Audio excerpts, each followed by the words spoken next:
এই যোৰহাটৰ পাব্লিক হাইস্কুলত হেডমাষ্টাৰ আই বুলি বহুতো পৰিস্থিতি বেয়া কৰি দিছে। আমাৰ ছাত্ৰ ছাত্ৰীসকলৰ ভালকৈ ক্লাছ কৰাৰ বাবে কোনো সুযোগ কৰি দিয়া নাই। আমাৰ স্কুলত বহুতো বেয়া হৈ আছে। এনেকুৱা হেডমাষ্টাৰ আমাৰ স্কুলত থাকিলে স্কুলটো বেয়া পৰিস্থিতি লৈ গৈ আছে।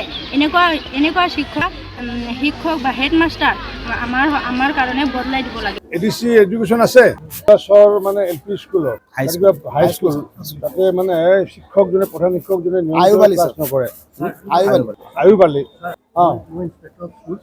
আজি মই দি আছিলে পঠিয়াইছো মানে আমাৰ এখন DI আৰু APOSৰ এটা এনকুৱাৰী কৰিছিলে আপোনাৰ চাৰ্কল অফিচাৰ বাইদেউ এটা এনকুৱাৰী ৰিপৰ্ট দিছিলে আজি পঠিয়াইছো ছাৰ খুব 2 দিন বা 3 দিনৰ ভিতৰতে তাৰ এগেইনষ্টত ছাৰ মানে এতিয়া আগতে ছাছপেনশ্যন কৰি দিয়ে আগতে তাৰপিছত কি ব্যৱস্থা আছে হয় ডিচি কৰিব পাৰে নহয় ডিচিয়ে এপ্ৰুভেল লৈ পেলাই director approval over telephone approval লৈ পেলাই কৰাই দিয়া চিঠি পঠাইছে চিঠি গৈ থাকিব সেইখন চিঠি হোৱাটছএপত পঠাই পেলাই আজি আহিলে মই ডিচিক কথা পাতিম।